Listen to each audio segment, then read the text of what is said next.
नाजरीन, आपका मेज़बान इजाज़ राजा इशू टुडे के साथ हाजिर है। नाजरीन, जैसा कि आप जानते हैं कि आज जो इलेक्शन कमीशन का जो डिसीजन आया, जो फैसला आया, उसने पूरे मुल्क को हिला दिया। इमरान खान को नाअहल करार दे दिया गया। इसके अलावा आज हम बात करेंगे रियल एस्टेट सेक्टर के हवाले से भी कि जो खान साहब की पॉलिसियां थी वो क्या थी और जो मौजूदा गवर्नमेंट आई है।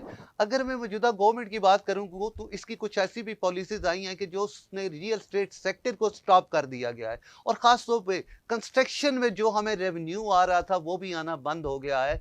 और अगर मैं पूरी दुनिया की बात करता हूं तो इस वक्त पूरी दुनिया की जो इकॉनमी है वो रियल एस्टेट सेक्टर पे बहुत ज़्यादा इंसार करती है। तो इसी सिलसिले में गुफ्तगू के लिए आज मेरे साथ हैं लाइन पे, हमारे साथ पाकिस्तान तहरीक इंसाफ के सेनेटर शमीम आफरीदी साहब ने हमें ज्वाइन किया है और हमारे स्टूडियो में तशरीफ़ रखते हैं सैयद ज़फ़रुल्लाह पाचा साहब जो कि पाचा एसोसिएट के सीईओ हैं। तो मैं सबसे पहले सेनेटर जो हैं अफरीदी साहब उनसे बात करूंगा। अस्सलाम वालेकुम अफरीदी साहब। जी वालेकुम सर, आज जो इलेक्शन कमीशन ने जो फैसला दिया है आप इस पे क्या कमेंट्स करते हैं सर? क्या इलेक्शन कमीशन ये डिसीजन कर सकता था या उसके दायरा इख्तियार में था कि वो ऐसा फैसला दे सके? देखे आप जरा शुक्र अल्हम्दुलिल्लाह हम सब मुसलमान हैं। जी जी। ये जो तोशाखाना है या बैतुल माल है, हमने नाम इसका तोशाखाना रखा हुआ, एक्चुअली ये बैतुल माल है। जी जी। और बैतुल माल में गबन करना, बैतुल माल को गलत तरीके से इस्तेमाल करना, इसकी क्या सजा होनी चाहिए? ये सजा जो इसको दी ये बहुत कम सजा है।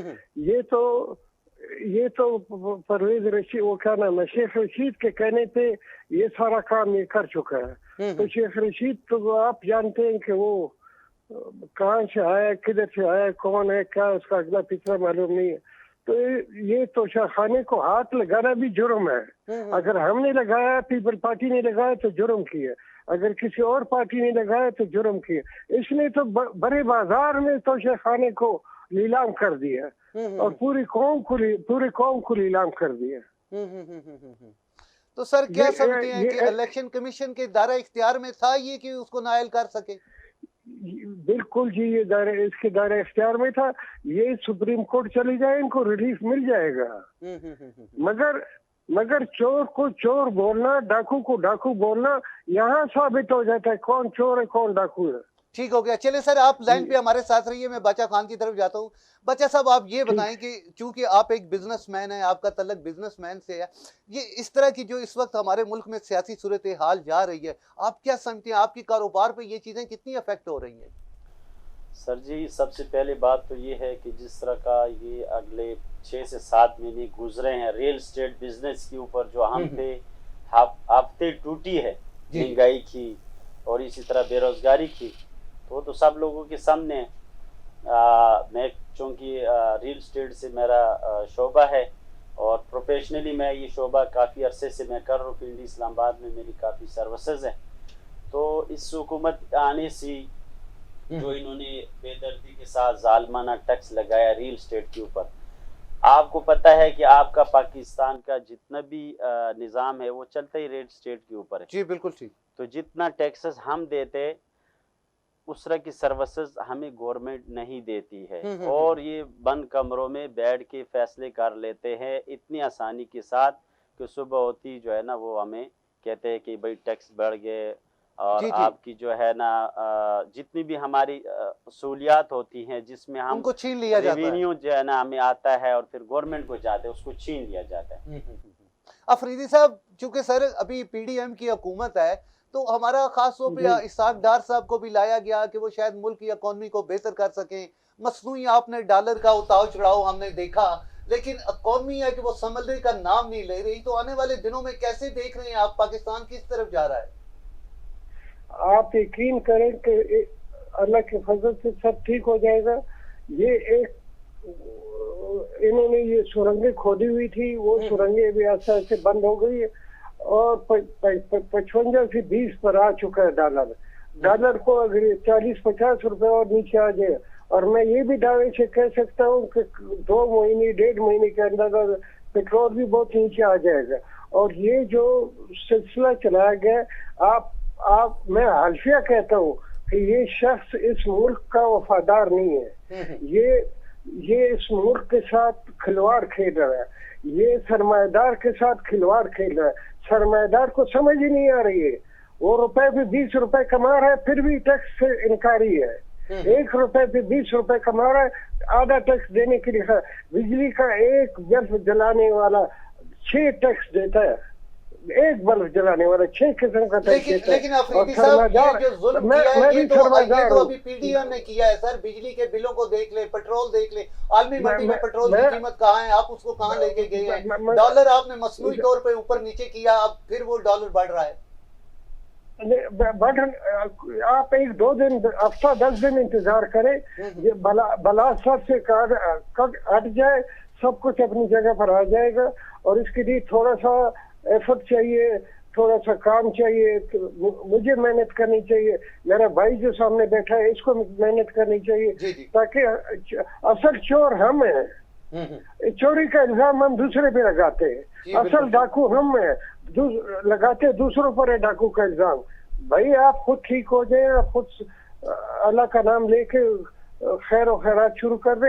हमें तो खुदा की कसम, हमारे मजहब में तो गरीब पैदा ही नहीं हो सकता।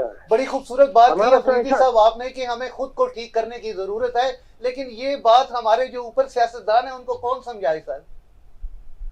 भाई सियासतदान आपके खत्म हो गए ना, सारे 75 चले गए ना, 75 में 72 में आ गए ना, नहीं अभी आ जाएंगे ना, थोड़ा सा 1 साल इंतजार करें। चले आप मेरे साथ रहिएगा। बादशाह साहब, इन्होंने कहा जी कि हमें टैक्स देना चाहिए। सर आप टैक्स तो देना चाहते हैं, लेकिन गवर्नमेंट आपको कोई सहूलियत, जैसे अदर कंट्री में ये होता है कि अगर आप टैक्स देते हैं तो आपको एजुकेशन में आपके बच्चों को रियायत दी जाती है, आपको वीआईपी प्रोटोकॉल मिलता है, हेल्थ में आपको सहूलियत दी जाती है, लेकिन पाकिस्तान में तो ऐसा नहीं है। तो आप क्या राय देंगे गवर्नमेंट को कि अगर गवर्नमेंट ज्यादा टैक्स चाहती है तो उसको क्या करना चाहिए? सर जी, यहाँ पे मसला ये है, अफरीदी साहब पॉलिटिक्स में है, वो अपने हिसाब से बात कर रहे हैं। जी मैं आपको बताऊं, आलमी यह है कि आपको ये टैक्स बढ़ाई इसलिए जाता है कि आपको मजबूर करते हैं करप्शन के लिए। आप मैं अगर इसकी आपको वजाहत कर दूं, जी देखिए, जब आप टैक्सेस बढ़ाते हैं, अब एग्जांपल मैंने ट्रांसफर कराना है तो मेरा लाख रुपए खर्च है, अगर उसको आप 2 लाख पे ले जाते हो तो मैं जाहिर मजबूर होऊंगा, वो लाख वाला काम मैं लाख भी नहीं दूंगा, वही काम मैं 50,000 में करप्शन में यानी कि रिश्वत दे के करवा लूंगा। तो ये तरीका नहीं है, टैक्सेस इकट्ठे करने का ये कोई तरीका नहीं है। देखे ना, आप लोगों को कम से कम पे जिनसे टैक्सेस वसूल करने चाहिए वो लोग तो पार्लियामेंट में बैठे होते हैं, बड़े बड़े ओहदों पे होते हैं, उनसे ये नहीं इकट्ठे करते। उन लोगों के ऊपर ये टैक्स लगाते हैं कि जो ऑलरेडी दे रहे होते हैं। किसी न किसी हवाले से हर बंदा, पाकिस्तान का जो आम आवाम है वो टैक्सेस दे रहे, लेकिन इसका मतलब ये नहीं है कि भाई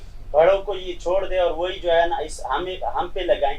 फिर इसका होता क्या है? इसका होता ये है कि जब टैक्सेस आपके बढ़ते हैं तो आपके काम रुक जाते हैं, ट्रांसफर नहीं होती है, गवर्नमेंट को पैसा नहीं आती। अगर मैं करवाता भी वही काम मैं रिश्वत देकर लोगों को जो है ना पैसे देकर कम पैसों में करवा लेते हो, क्योंकि इन्होंने बढ़ाया इतना होता है कि मेरे बस में नहीं होता है, मुझे मजबूर कर देते।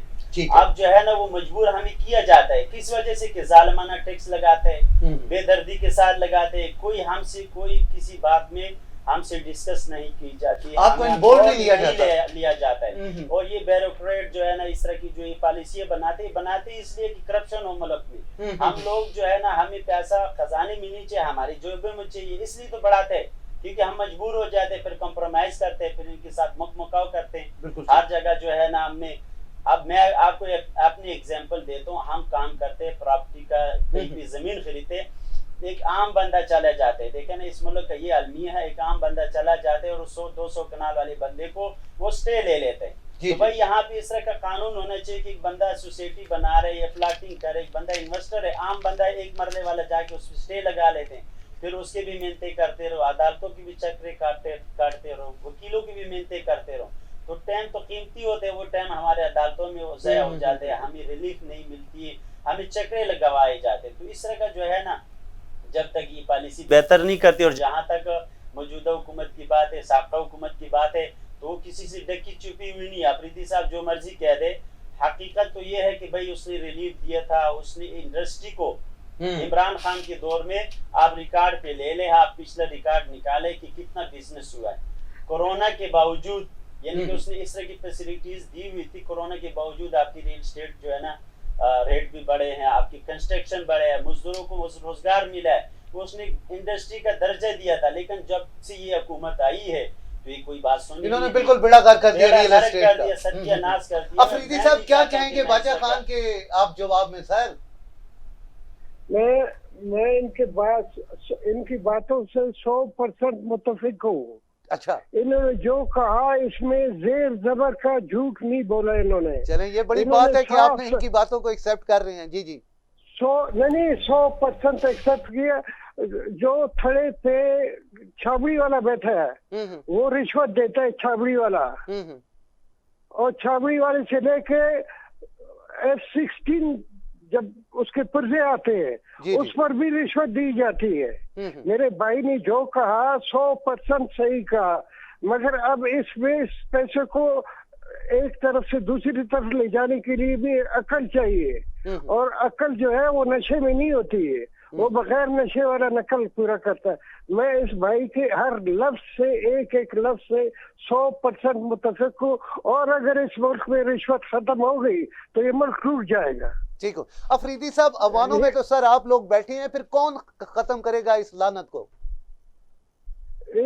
अवानों में हम लोग जितने भी बैठे, अब कुछ दोस्त मेरे बुरा ना मान लें, मुझे क्यों मुसीबत में आप डाल रहे हैं। हम लोग तकरीबन 25% बीच में चोर हैं। बिल्कुल ठीक। मैं गलत बयानी नहीं करता हूँ। मैंने जो मेरे भाई ने जो बात की 100% सही बात की, मगर इन्होंने अपने से शुरू की, छाबड़ी वाले से शुरू नहीं की। छाबड़ी वाला भी दिन का 50 रुपए देता है TMO को, TMO को 50 रुपए देता है। दूसरा सर, हमारे साथ एक और जुल्म किया गया कि नैब जो था, जो बड़े चोरों को पकड़ने का एक अदारा था, उसको भी आप इन लोगों ने खत्म कर दिया। नहीं, वो चोरों को पकड़ने वाला नहीं था, वो तो धंधे। मेरा भाई जो बात कर रहा है वही बात तो कर रहे हैं।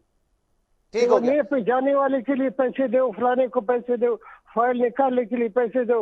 हमारा वो जो सबसे सरमायादार है पाकिस्तान का, वो बार बार टीवी पे कह चुका है फाइल को पहिए लगाओ तो फाइल चलेगी। बिल्कुल ठीक, बिल्कुल मैं आपकी बात समझ गया, आप किसकी बात कर रहे हैं। क्या कहेंगे बाचा खान साहब आप? अफरीदी साहब ने तो बड़े खुले दिल से जो है ना अपनी गलती को तस्लीम किया है। सर नहीं, इसमें बिल्कुल कोई शक नहीं है। देखे ना, सबसे बड़ा जो है ना मुल्क का नासुर है वो करप्शन है, ठीक है ना। और आपका मुल्क तब तक घोट ही नहीं सकते जब तक आप करप्शन पे काबू नहीं पाते। ठीक हो गया। एक बात तो ये है। दूसरी बात ये है कि देखे ना, कोई यहाँ पे जितने भी गवर्नमेंट आए हैं, तकरीरें की है, सब चीजें हुई है, बातों के हद तक हर बंदा, अफरीदी साहब भी एक्सेप्ट कर रहे हैं, लेकिन इसके लिए आवाज तो नहीं उठाते। असल चीज होती है कि आप पार्लियामेंट में इसके लिए आवाज उठाएं। देखें ना, आपकी रियल एस्टेट की जो आपकी एक इंडस्ट्री है जिसको अभी इंडस्ट्री का दर्जा मिला है, ये अगर डूबेगी तो इसके साथ वाबस्ता देखो ना, छाबड़ी वाला, रेडी वाला, ईंट वाला, सरिया वाला, इसके साथ तो मेरे ख्याल में 100 से ज्यादा और इंडस्ट्री रिलेटेड खानदान जो है ना वो चलते हैं। आपको मैं बताऊं कि आज सरिये का जो है ना आप रेट ले ले और पिछले 7 महीने पहले का ले ले, तो अभी वो कंस्ट्रक्शन मैंने कमिटमेंट की है कस्टमर के साथ कि मैं इतनी में ये चीज हैंड ओवर करूंगा, उसकी कास्ट इतनी बढ़ चुकी है कि वो मेरी बस में ही नहीं है कि मैं उसमें डिलीवर कर सकूं, क्योंकि रेट दुगने हो गए। इन चीजों के ऊपर सबसे पहले देखे ना, इनका मसला ये नहीं है, ये हम क्योंकि चूंकि मैं एक बिजनेसमैन हूँ, सियासत हम करते ही नहीं है, लेकिन असल बात तो ये है कि जब से ये हुकूमत आई इनको फुर्सत ही नहीं मिली कि पॉलिसी बनाए। ये उसी पे लगे हुए कि हमारे केसेस किस तरह खत्म हो और बाकी जो चीजें है नाई को किस तरह खड़े लगाना। बाचा खान साहब से हमारी गुफ्तगू जारी है। बाचा साहब, माजरत चाहता हूँ, यहाँ पे वक्त हुआ एक छोटे से ब्रेक का, और मिलते हैं ब्रेक के बाद। वेलकम बैक नाजरीन। जी बाचा साहब आप कुछ कह रहे थे ब्रेक से पहले? ब्रेक से पहले मैं ये कह रहा था कि गवर्नमेंट जब से आई है तो इसने आम जिस चीज से आम बंदे को फायदा है, देखे ना, केसेस खत्म कराने से या इस तरह की जो है ना बदअमनी फैलाने से, इससे तो आवाम को तो महंगाई से जो है ना जान खुलासी चाहिए, जिसके लिए ये लोग आए थे। रियल एस्टेट में हम जितने भी काफ़ी अरसे से काम कर रहे हैं, तो रियल एस्टेट एक ऐसा बिजनेस है कि जो आपकी पाकिस्तान में तकरीबन ओवरऑल जितने भी पॉलिटिक्स कर रहे हैं, जितने भी लोग हैं, वो इससे वाबस्ता है। तो मैं चाह रहा था कि आते ही ये कोई पॉलिसी इस तरह की बनाते कि आवाम को फ़ायदा होता, और फिर जो है ना हमें बजाते खुद इन्होंने जो बातें की थी कि महंगाई ख़त्म करेंगे, आएंगे तो रिलीफ देंगे। आप यकीन माने कि रिलीफ देने के बगैर सफ़ेद पोश लोग मजबूर है, इस्ते लेनाम करने पे लोग मजबूर हो चुके हैं आजकल। ये अफरीदी साहब भी सुन अफरीदी साहब आपने सुन लिया सर, आप तो ये दावा लेके आए थे कि हम इकॉनमी को बड़ा बेहतर कर देंगे, पेट्रोल गैस की प्राइस को नीचे ले आएंगे, मुल्क की जो इकॉनमी बदहाली की तरफ गामजान है उसको बेहतर कर देंगे। लेकिन पाचा साहब की आपने बात सुनी, हमें तो कुछ ऐसा नजर नहीं आया। अवाम पहले से ज्यादा मुश्किलों में मुब्तला हो चुकी है। मैं बादशाह साहब की हर बात इन बातों से भी मैं मुतफिक हूँ, मगर बादशाह साहब सिर्फ ये देख लें इनकी एज कितनी, सिर्फ मुझे ये बता दें इसकी एज अंदाजा कितनी होगी बादशाह साहब? जी जी, 38 48 वो 38 कह रहे हैं सर, 35 है। 35 तो आप तो कल के बच्चे हैं ना बेटा, ऐसा नहीं होता। ये कैद आजम से लेके सिकंदर मिर्जा से लेके आप आस्ते आस्ते चलते जाए। फिर जिस वक्त हमारा जयाउलक साहब आया मूछों के साथ, नीचे दाढ़ी वाले बैठे होते थे, ऊपर मूछों वाला तकरीर करता था। ठीक है, आपका मुल्क उधर से तबाह हुआ। आपका मुल्क दो कारणों ने तबाह किया, दो कारणों ने, एक जज था और एक ये जयाउलक था। आप नीचे सारे उलमा बैठे होते थे, ये मूछों के साथ ऊपर बैठा होकर तकरीर करता था। आप ये किस मुसीबत में पड़ गए इस उम्र में? आप जवान है, आप पेश करें, ऐसी करें, ये टैक्सों को छोड़ दें। आपका उम्र तो इस वक्त बादशाही करने का है। और लेकिन सर अफरीदी साहब देखिए, आज का जो नौजवान है उसी ने तो इस मुल्क की तकदीर को बदलना है सर। भाई तकदीर के लिए तो हमने तो पहले इसकी टांगे तोड़ी हुई है ना, ये तो बैसाखियों पे चल रहा है। आप जरा, इसीलिए तो मैं आपको पीछे थोड़ा सा ले जा रहा था, तो आपने जब एज बता दी मुझे बड़ा अफसोस हुआ कि मतलब ये मैं बच्चे के साथ बात कर रहा हूँ तो मैं ज्यादा कर रहा हूँ। हालांकि मैंने हर बात को आपकी डिनाई नहीं किया, मैंने हर बात से मैंने आपके इत्तेफाक किए, मगर एक नजर आप पीछे भी 2 किताबें पढ़ ले, 3 किताबें पढ़ ले कि हमने इस मुल्क के साथ क्या खिलवाड़ किया, हमने पख्तूनख्वा के साथ क्या खिलवाड़ किया, हमने पख्तूनख्वा को कितना तबाह बर्बाद किया, हमने पख्तूनख्वा में कितने घरों को उजाड़ दिया। हम रोटी और खुदा की कसम आटे के लिए मोहताज है। मैं सेनेटर होते हुए आटे का मोहताज हूँ, मैं मिलों का मालिक होते हुए आटे का मोहताज हूँ, मैं गंदम पैदा करने वाले के लिए मोहताज हूँ। आप पख्तूनख्वा की पोजीशन देख ले, हमारे पास दुनिया का हर वो चीज मौजूद है जो दुनिया में नहीं है। मगर हम देखिए, आप सही कह रहे हैं कि हर लिहाज से अल्लाह ने हमें बड़ा नवाजा है, मौसम के लिहाज से, पैदावार के लिहाज से, लेकिन हमारी बदकिस्मती ये अफरीदी साहब ठीक मान गया आपकी, अगर हम पीछे जाते हैं बहुत से मामला थे, लेकिन हमें तो अब फ्यूचर का सोचना चाहिए कि हमारी आने वाली जो नस्लें हैं उनको हम कैसे बेहतर मुस्तकबिल दे सकते हैं। एक सेकंड, हम रोजाना जनाजा उठाते, रोजाना दफनाते, ये जो इमरान के साथ बच्चे हैं इनके सबके खानदानों को दुख पहुंचा है। इमरान खान की ये फौज नहीं है, ना ये इनके वोटर है, ये मजबूर है ना मजबूर। आपने पख्तूनख्वा में वो हाल किया हुआ कि किसी चीज को आपने छोड़ा नहीं है, हर चीज को आपने मिसमार कर दिया, तबाह बर्बाद कर दिया। चले मैं दोबारा आपकी तरफ आता हूँ अगले सवाल के साथ। पाचा साहब, आप मुझे ये बताएं सर कि अगर जो एम्बेसडी स्कीम खान साहब ने शुरू की थी, इमरान खान साहब ने, उसके बारे में बताएं, वो कितनी कारआमद रही? सर जी, उस वक्त आपकी जितनी भी इंडस्ट्री थी वो बिल्कुल पूरी पावर के साथ चलने लगी थी। ठीक हो गया, ठीक है। और उसका ये है कि पिछले साल तकरीबन कोई हमारी रियल स्टेट में, पिंडी इस्लामाबाद में पर प्लाट में जो है ना 50% से भी ज़्यादा इजाफा हुआ। रिकॉर्ड पे आप ले लें मेरी बात, आप निकालें रिकॉर्ड, पिछले साल तकरीबन कोई 50% तक रेट्स जो है ना बढ़े थे। अच्छा। और बाकी जो है ना कंस्ट्रक्शन में इतने ज़्यादा कंस्ट्रक्शन के जगह जगह आपको नज़र आ रहे थे कि काम हो रहे थे, तो उससे तो काफी फायदा हुआ है। अच्छा पाचा साहब, ये बताएं, अगर आप क्योंकि एक रियल स्टेट एजेंट हैं सर, अगर मैं पूरी दुनिया की बात करता हूं तो जो रियल स्टेट एजेंट होता है उसके लिए रूल रेगुलेशन होती है, लाइसेंस होता है, लेकिन हमारे यहाँ ऐसा कुछ नहीं है। आप करोड़ों की डील बिटवीन 2 फरीक करवाते हैं, लेकिन अगर आपका कोई कमीशन खा जाता है तो चले जाती तौर पर तो आप उससे ले लें, लेकिन कानूनी तौर पर आपके पास कोई ऐसा लॉ नहीं है, ठीक है, कि आप उससे जबरदस्ती ले सकें या कानूनी पॉइंट ऑफ व्यू से ले सकें। तो आप क्या समझती हैं कि हमारे मुल्क में रियल एस्टेट एजेंट के लिए कोई रूल रेगुलेशन लॉ होने चाहिए? सर जी ये तो बुनियादी ज़रूरत है। जब तक आप तहफ़्फ़ुज़ नहीं देंगे किसी भी शोबे को, किसी भी आप बिज़नेस को, जब तक आप उसको तहफ़्फ़ुज़ नहीं देते, गवर्नमेंट तहफ़्फ़ुज़ नहीं देती है। देखिए कोई भी काम होता है वो बग़ैर तहफ़्फ़ुज़ पे, अगर मेरी इधर मैं महफूज नहीं हूँ तो ये यहाँ भी मैं ना आता, क्योंकि सबसे पहली चीज़ होती है अपनी ज़िंदगी, आपकी सलामियत। ठीक है, यहाँ पे एक बात मैं और ऐड कर दूँ, जितने भी हमारी पिंडी इस्लामाबाद की पाकिस्तान में लोग हैं, इनको कॉल आते हैं कि भाई पैसे भिजवाओ, ये करो वो करो। ठीक है, इस तरह की चीज़ों ने लोगों को डिस्टर्ब किया। और आप यकीन माने कि आपकी दुबई को ले रहे, जितनी भी आप बहरून दुनिया ले लें, वो कहाँ से कहाँ पहुंच गई है। वहां से यहाँ से लोग जो है ना अपना इन्वेस्टमेंट शिफ्ट करते हैं, यहाँ से जाते अपना मुल्क छोड़ते हैं और यहाँ से पैसा लेकर जाते हैं दुबई में, मलेशिया में, मुख्तलिफ ममालिक में, तुर्की में, इस तरह के ममालिक में जो है ना वो आप वहाँ पे रह रहे हैं और वहाँ पे बिजनेस कर रहे हैं।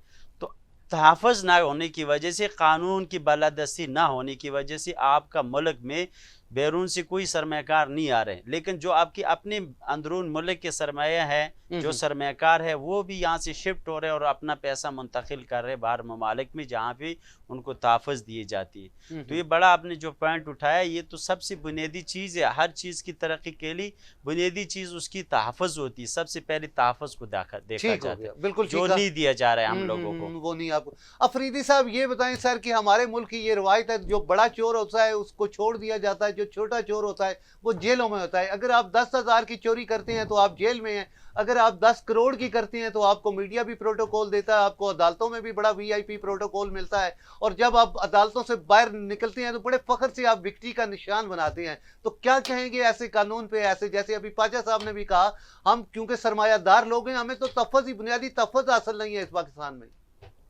देखिए, मैंने तो बड़े साफ और शफाफ लफ्जों में कहा कि ये चौधरी इफ्तिखार का कमाल है, ये नजरिया जरूरत का कमाल है, ये मेरे बंडलों का, नोटों का कमाल है। लेकिन चौधरी इफ्तिखार को तो आप लोग ही तहफ़्फ़ुज़ दे रहे थे सर। हम तहफ़्फ़ुज़ दे रहे थे, हमें क्या पता था कि हमारा तो ख्याल था कि वो चला जाएगा, मुशर्रफ चला जाएगा, ये तो जज है। हम तो जनरल के फौज के खिलाफ थे, इसके फेवर में थे। पूरा पाकिस्तान अकेला मैं नहीं। ठीक है, मैं भी कोयटे में था, ये भी कोयटे में था, मैं इकट्ठे रहे। मुझे ये बात करनी भी नहीं चाहिए थी, मगर चूंकि सच बोलना बहुत जरूरी है, और अब कुछ बच्चा भी नहीं है सिवाय सच बोलने के। अगर आप सच नहीं बोलेंगे तबाही हो चुकी है, मजीद पानी फिर जाएगा और कुछ भी नहीं रहेगा। भाई बादशाह साहब से मैं एक बात पूछना चाहता हूँ कि फैसलाबाद में 2 प्लाट हैं बहुत बड़े बड़े, एक में गैस के वो टरबाइन लगे हुए बड़े, और एक में लगे हुए 600 किलोवाट के ट्रांसफार्मर, तकरीबन 70-80 के करीब ट्रांसफार्मर लगे हुए, और यहाँ पर टरबाइन लगे हुए। ये गैस कौन से कारखानों को सप्लाई कर रहा है? वो ट्रांसफार्मर वाला। ठीक हो गया।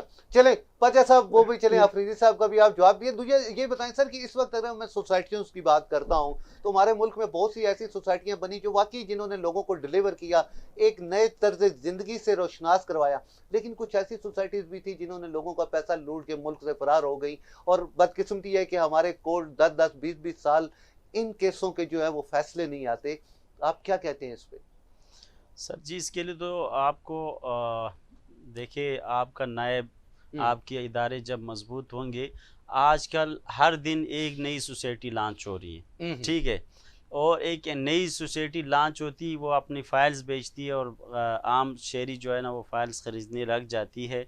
वो ये नहीं देखती है कि भाई मैं जहाँ पे इन्वेस्टमेंट कर रहा हूँ क्या वो मेरे लिए महफूज जगह है, क्या वहाँ पे उसके पास रकबा है, क्या वो एक्सेसिबल है। ये सारी चीज़ें मैटर करती है, क्योंकि लोग बाहर बैठे होते हैं, कोई KPK में, कोई सिंध में, कोई कश्मीर बल्दिस्तान में, जगह जगह से वो इन्वेस्टमेंट फाइलें तो ले लेते हैं, लेकिन जो आपने बात की है कि वो बाद में पछता रहे होते हैं। तो उसके लिए जो है ना, उससे बचने के लिए बेहतर तो ये है कि एक बहुत बड़े नाम है मार्केट में, आपको पता है, जैसे कि आज से तकरीबन कोई 2 साल पहले, गालबन 2 साल, पौने 2 साल पहले, चौधरी जुनेद अफजाल साहब जो नोवा सिटी के नाम से एक बहुत बड़ी बिल्डर के तौर पे सामने आए हैं, और अल्हम्दुलिल्लाह आज उसने जो पाकिस्तान में जो कामयाबी हासिल की है रियल एस्टेट में, तो उसमें नोवा सिटी इस्लामाबाद उसका बहुत बड़ा एक अच्छा नाम है और बहुत एक बड़ा प्रोजेक्ट है। उसके बाद नोवा सिटी पेशावर, इसी तरह नोवा लाहौर, नोवा 1 जो 7 करोड़ और 7 अरब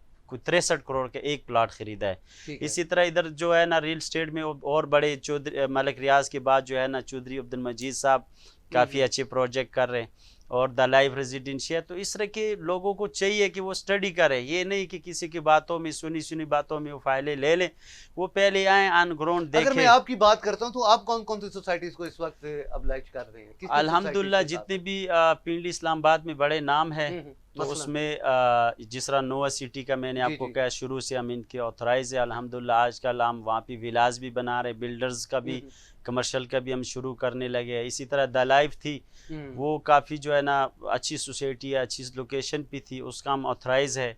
और चौधरी अब्दुल मजीद साहब के साथ भी काफ़ी अरसे से आम यानी कि बिला वास्ता तो टच है, बिला वास्ता जो है ना उनके साथ हम ऑथराइजेशन नहीं किए, लेकिन काफ़ी अरसे से काफ़ी अच्छा हम काम कर रहे हैं। ठीक है। Capital smart city, blue world में, इसी तरह जो है ना गुलबर्ग में, बेरिया में, और ये जो DHA वगैरह है, तो इन सारे बड़े बड़े जितनी भी ब्रांडेड सोसाइटी अल्हम्दुलिल्लाह उसकी हम आप उनके साथ सर्विसेज दे रहे हैं और हम बिल्कुल आप उसकी सर्विस। अच्छा अफरीदी साहब, आपसे मेरा सर आखिरी सवाल है।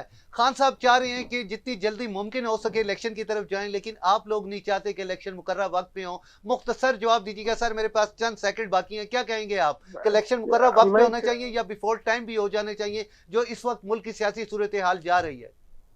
वक्त पे होने चाहिए। जिस वक्त हम कह रहे थे कि अभी इलेक्शन करो, उस वक्त वो नहीं मान रहा था। जी जी। अभी हुकूमत हमारे हाथ में आ गई, हम कहते वक्त पे करेंगे इलेक्शन। सर थैंक यू, बहुत शुक्रिया आपने कि आपने हमारा साथ दिया, बहुत मेहरबानी है आपकी। पाचा साहब, आपसे मेरा आखिरी सवाल है, जिस तरह हमारे ओवरसीज हैं, अगर उनकी मैं बात करता हूं, वो पाकिस्तान में इन्वेस्ट करना एक तो फ़ख्र समझते हैं, दूसरा समझते हैं कि हमारा जो सरमाया है वो महफूज है।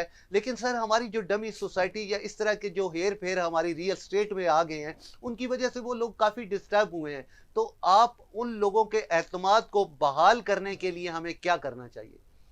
सर जी, वो उसके लिए तो बुनियादी चीज़ ये, जिस तरह मैंने आपको कहा कि किसी भी आप बड़े, जिस तरह बड़े बड़े रियल एस्टेट के नाम है मार्केट में, किसी भी अच्छे रियल एस्टेट कंपनी के साथ आप इन्वेस्टमेंट करेंगे तो उसका ये होता है कि वो अपने कारकर्दगी को बेहतर बनाने के लिए अच्छी सोसाइटी के साथ काम करते हैं। तो उनको तो ये यानी कि हवाई किसी भी बंदे के साथ डील नहीं करनी चाहिए। उनको पहले देखना चाहिए कि इस बंदे का बैकग्राउंड क्या है, कितने अच्छे से काम कर रहे हैं मार्केट में, और क्या कितनी इसने कामयाबी से लोगों के इन्वेस्टमेंट करवाई है। तो उसके लिए बेहतरीन प्लेटफॉर्म है आजकल सोशल मीडिया है। हमें भी लोग सोशल मीडिया पे देख सकते हैं। पाचा जी ऑफिशियल हमारी तमाम सोशल, फेसबुक पे, इसी तरह यूट्यूब पे, ट्विटर पे। पाचा जी, अगर हमारे ओवरसीज आपसे कोई रहनुमाई लेना चाहें तो कैसे आपसे रब्ता कर सकते हैं? जी, हमारा UN नंबर है, उस पर हमें ज्वाइन कर सकते हैं। हमारी ऑफिशियल पेज, जिस तरह मैंने आपको कहा है, उसको क्या नंबर आपका? हमारा UN नंबर है 0331 1110 196। थैंक यू पाचा साहब, आपका भी शुक्रिया। अफरीदी साहब, मैं आपका भी बहुत शुक्रगुजार हूँ, आप लोगों ने अपनी कीमती मसरूफियात में से टाइम निकाल के हमें वक्त दिया। नाज़रीन, आपने मेरे दोनों मेहमानों की बातें सुनी, फैसला आप पे छोड़ देते हैं। आइंदा प्रोग्राम तक के लिए दीजिएगा मुझे इजाज़त, अगले प्रोग्राम में फिर आपसे मुलाकात होगी। तब तक के लिए अल्लाह हाफिज़।